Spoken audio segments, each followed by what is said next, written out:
there, folks. My name is Emily. And I'm Elle. And we are Oh My Word, a podcast where we discuss movies, musicals, books, TV shows, etc. and share with you the content in the ultimate goal of promoting clean content. Exactly.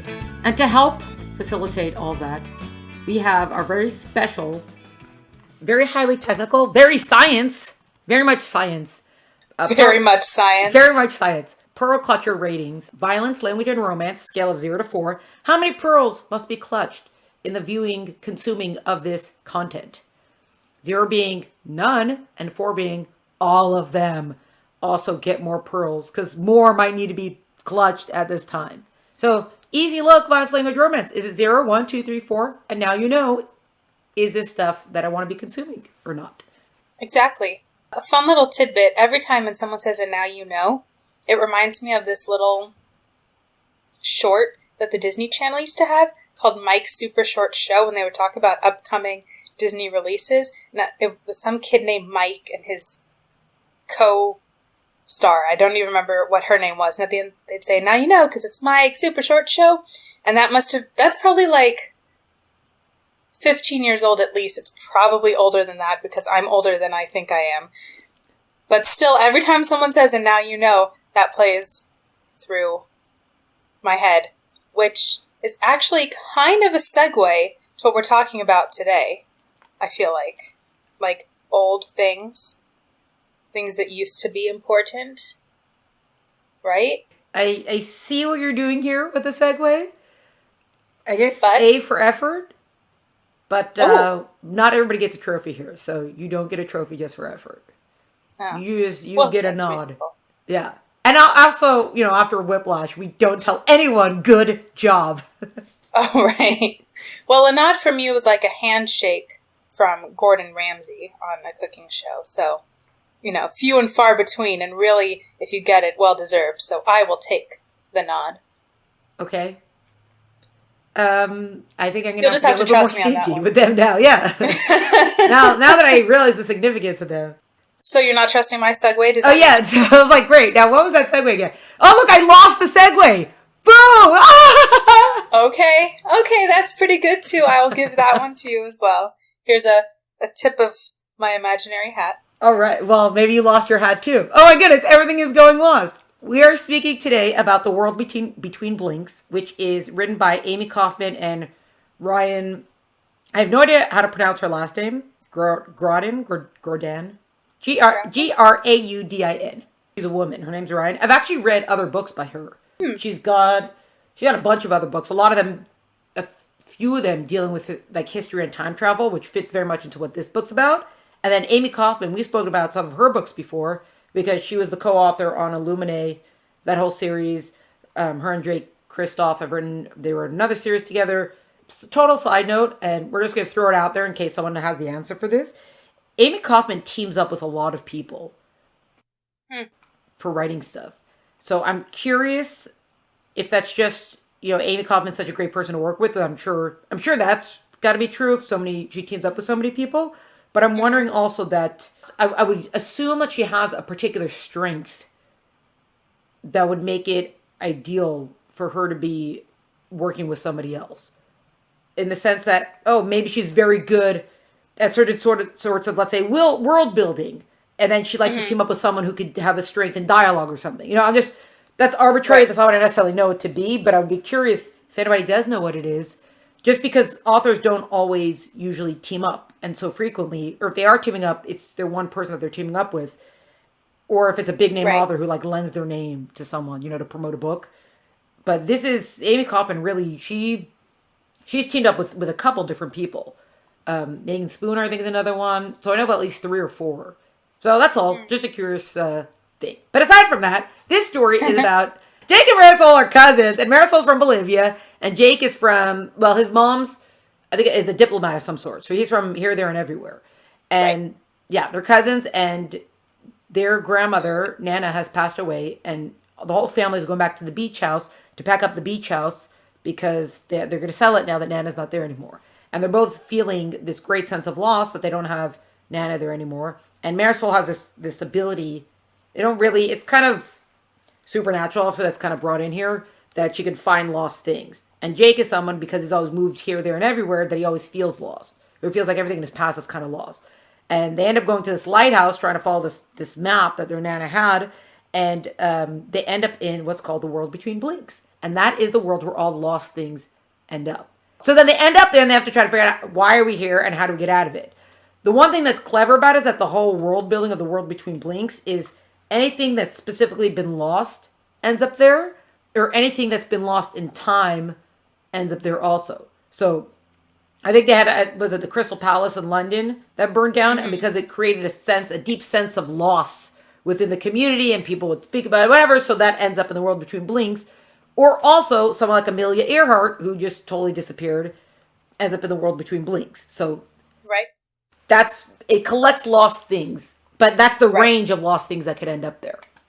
Or it could even be as simple as they have in the marketplace a stall which sells lost socks, but no two socks are the same, because of course socks are always getting lost, but it's only ever one sock that gets lost. So it could be big things like Amelia Earhart, or lost keys, lost socks, things like that. Or yes, extinct animals that are extinct or going extinct. Right. Yeah. So in a way, it kind of brings historical fiction into the book also, because these are things that have been lost throughout history. They actually had, when they end up underwater at one point. So this Atlantis is there. There's a few other cities that slowly sank beneath the waves. There's one that's called Thonis Heraclean, which I actually have a story about that. Maybe one day it'll be published. Who knows? Yeah, I know. I stumbled across it and doing research about about ancient Egypt, and I was like, oh hey, and that's a city that's only recently been found. I think at the turn of the century, of our century, of the 2000s. Yeah, it was sort of obscurely referenced, and people weren't, not even obscurely, but it was never like center stage, so no one ever thought to really look for it. And then you had these people like, oh, I think I see, like a pilot had flown over this place in the Mediterranean. Like, I think there's ruins down there. And finally this French guy was like, that's it, we're going to map it out and we're going to go look at what's there. And they actually found the remains of a city that they think just kind of maybe wasn't built on, the sand or whatever, so it slowly sank beneath the surface. Wow. So here's the good things. Good thing about the book is that the ratings, this is a middle grade book, and the ratings are very appropriate. Violence, language, and romance. Violence a 0.5, language a 0, romance a 1. There's like one kiss between other characters. No bad adult language. Characters. Yeah, two adult characters. Violence is 0.5 because there's some, chase thing, a little bit of war. That's it. Nothing overt, nothing gory, nothing explicit, nothing descriptive. Just mentioned kind of there. Right. They go back in time and witness a field hospital in France during World War II, so that's a little bit heavy, and even then it's not really descriptive, but there's enough in it that you're aware of what's going on. But yeah, it's pretty, like, even the chase scenes, it's not a international spy thriller chase scene where people are getting shot at and things are getting blown up. They're really just chase scenes. And here's the one thing, just because we'll usually add this to the romance, we're trying to figure out, we haven't decided, but there is a very short, small reference to Uncle Todd and Uncle Pierre, who are sharing a room, and they have, like, teenage daughters. Twins. I think that the girls are twins. It doesn't explicitly say if they're a couple or not, so we usually add that in the romance if there's what sort of relationship is there. So it seems that it's a male-male relationship, but it's not explicit. Just to put that out there. Yeah, it's not very clear. Yeah. So you can see even now, because I guess two brothers could be raising twins, but then it doesn't mention someone's wife dying. If they are a gay couple, then it doesn't even mention where the twins come from. Like, it does say, like, oh, they're adopted daughters. I mean, that's good, because just because someone's adopted, it's still someone's child, Right. It's kind of dropped in there, not specific, which you're kind of seeing a lot in general, where certain things that used to be much more explicit are just casually brought into something. So, right. As an adult, you're kind of, especially if you're looking for it, because that's what we do, we look for all this sort of stuff. It kind of stopped me for a moment. I wonder if we give it to a kid, if they'd be like, oh yeah, totally. Like, oh, you silly adult, of course that's what's there. If they're like, I don't know what you're trying to ask me. So, who knows? Another thing that's curious, and I'm just going to mention this also, is that Marisol's last name, I'm not really sure what's going on there, because the whole family, her and Jake, have the same last name. Their moms are twin sisters. And their twin sisters, their mother is Nana, who they're going to clean out the beach house for. So Nana's last name, it's Baruna or something like that. And Jake, it's kind of mentioned that the father walked out on them and he's not come back or whatever. So that kind of makes sense why you'd have his mom's last name. But Marisol has the mom's last name, and it doesn't explain it because she's got a dad who's in her life, and I don't know. It just was. It was curious for a minute when you realize it says it gives you Marisol's full name, but then when it gives you Jake's name, you're like, wait, what? So I don't really know what's going on there with that.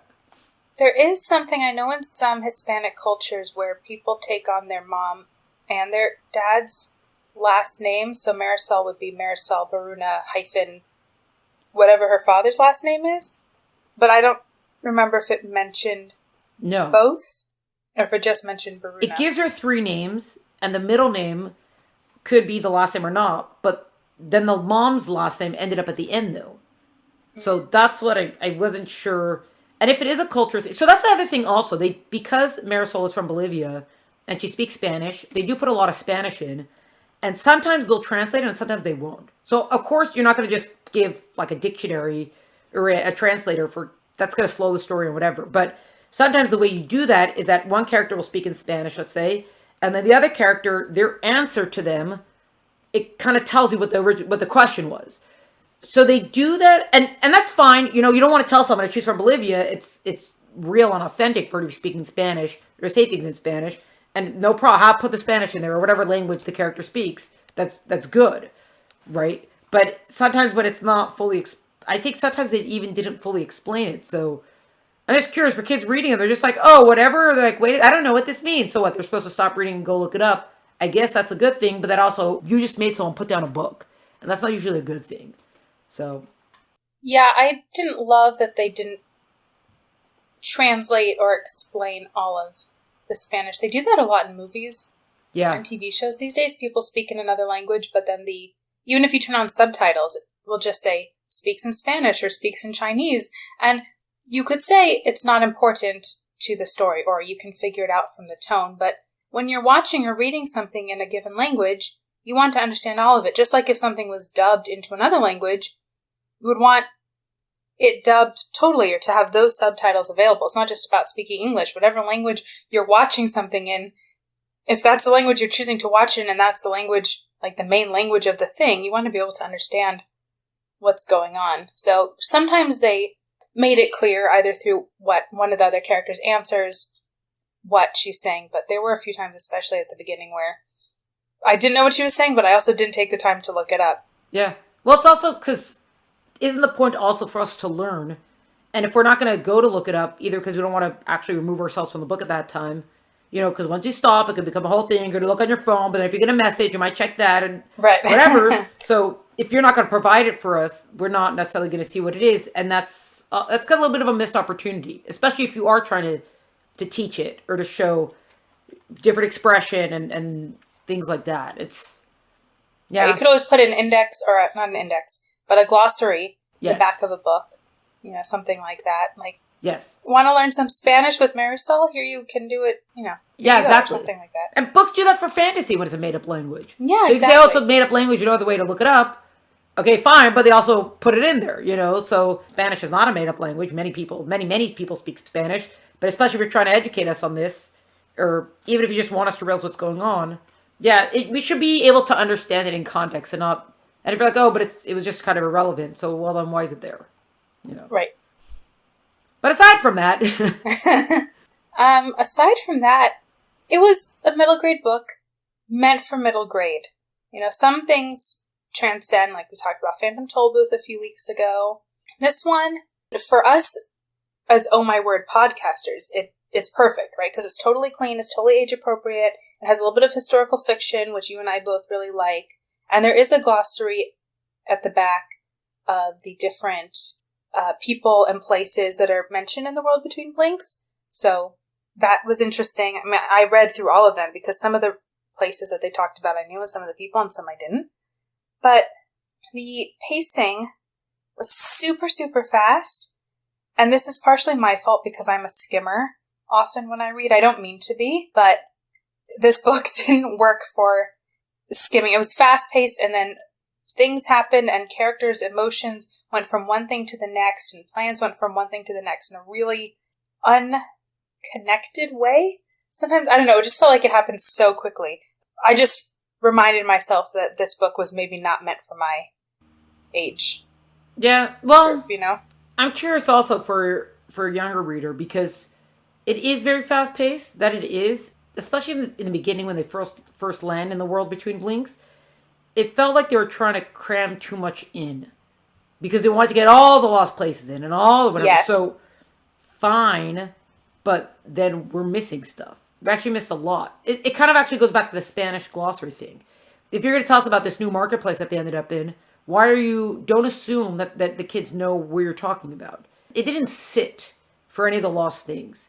Yes. It didn't give us a strong enough sense of why it was lost, where it went, where people thought it went. And you could do that in 2 or 3 sentences, because obviously you don't want to start pontificating about it. Yeah, that was the biggest thing, is that it was just like showing things in flashes. Just for no other reason, but just say like, this also ended up in the world between blinks. Well, it gets to be a lot after a certain point. And it's almost too much, especially if you're not giving us a reason for why it's there, or letting us know what it is, because especially if it's in history and there's so much, we may not know what it is, especially for middle graders. We haven't necessarily learned about it yet. Yeah, no, that's a good point. It was interesting. It was a really interesting concept, and they sort of built the world really well, but I felt like they only went halfway there, because, you're right, because they just hit things so quickly. It's like, here's this thing, and here's this thing, and here's this thing. And there seemed to be like some inconsistencies between what was lost and what can end up in the world between blinks, and the people who are running the place, the curators. I felt like it was a really good concept, and it just like kind of missed the mark in a few places. One thing that's actually interesting about this is that they say that the time in the world between blinks aligns with real time. Usually when there's like time travel books, oh yeah, or going to a different dimension, it's always like, oh, time here is not the same as on Earth, so you're going to return in the same amount of, in the same minute that you left Earth. You know, it always happens like that. You could spend 6 months here, but you return to Earth and it'll be like 6 minutes. They usually do that. And this is probably one of the first, I'm sure there are others, but this is at least recently one of the first ones I've seen where they actually align the passage of time, which is a curious thing of like, if you spend 3 days in the world between blinks, you've actually been missing on Earth in the real world for 3 days. Right. But people don't age in the world between blinks. So right. The same amount of time is passing, but time is also not passing, which is, I mean, I'm okay with that, suspension of disbelief in that sense. I was like, okay, sure, because this is a magical realm. But that was interesting. You're right. Yeah. But it's clean. And you know what? That's the important thing, right? It's clean. It's got a little bit of historical fiction. It was different. It's certainly a different concept, not your typical time travel or fantasy world. Yeah. Right? It was a little bit different, a little unique. And the main characters, I love when main characters are siblings or cousins, instead of a potential romantic partnership, right? It was a boy and a girl, but they're cousins, so there's not going to be, it says on the book 1, so clearly there are going to be more of these, but there's not going to be like romantic entanglements between this 10 and 11-year-old or whatever age they are, 10 and 12 maybe? Something like that. It was fun, and a little bit of adventure, a little bit of history. Yeah, if it ignites curiosity, that's good also. Of like, hey, there was a Roman marketplace that disappeared. Hey, let's look that up. So yeah, that's the take on World Between Blinks. Yeah, solid effort by Amie Kaufman and Ryan Graudin. Graudin? Probably Graudin. Grau? Grau? We'll go with that one. We'll go with that until someone calls us up and tells us that we're wrong. But, since we're in a bunker, calling us up is not the easiest thing to do. So we just get to assume that we're right about things all the time. It's a fantastic way to live. Yeah, it's the benefit of having at least 17 satellites to bounce calls off of. Exactly. Well, thank you so much for listening, folks, and we will catch you next time. Cheers, peoples! Oh My Word podcast is brought to you by the pearl-clutching basement dwellers at Oh My Word, with theme music by Tim Bird. To keep track of all the great stuff we're up to, please follow us on Instagram at Oh My Word Podcast. Please subscribe wherever you listen to podcasts and leave a starry 5-star review. For full episode notes and details, please visit eltenenbaum.com. Thanks so much for joining us. Catch you next time.